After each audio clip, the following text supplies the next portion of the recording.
Parlamento Nacional se deu confirmação Roma, que o Presidente da República com a promulgação do orçamento retificativo, tinha reunido no recentolo.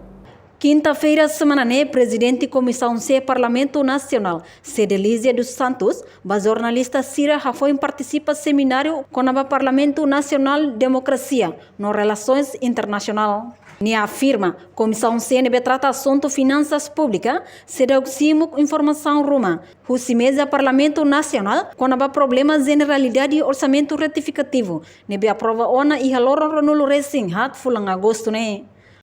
Depois de dia 24 de agosto, o Parlamento Nacional está aprovando a generalidade do orçamento retificativo para 2023, e a dia seguinte, e a sexta-feira, dia 25 de agosto, a minha comissão fez convocatória extraordinária, a nós aprova a redação final do orçamento retificativo, e a sexta-feira, a gente submete aquelas mais mesa parlamento. Depois, a segunda versão, também e também a redação final se imprime e soltar no Parlamento.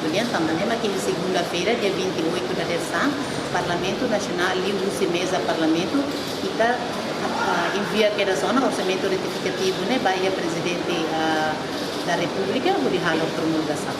Deve toda data única comissão C, a cidade que tem informação uma mesa Parlamento, a orçamento Presidente Sua Excelência Presidente da República promulga na cidade.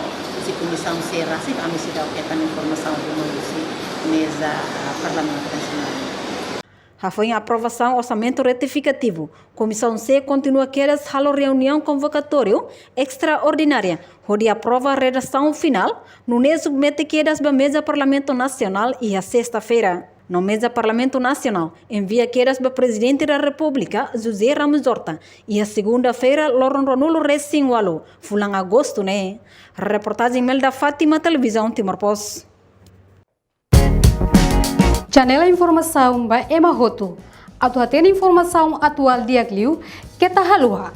Haneham botão subscribe, like, halo comentário, no faz botão ba mídia social Roto.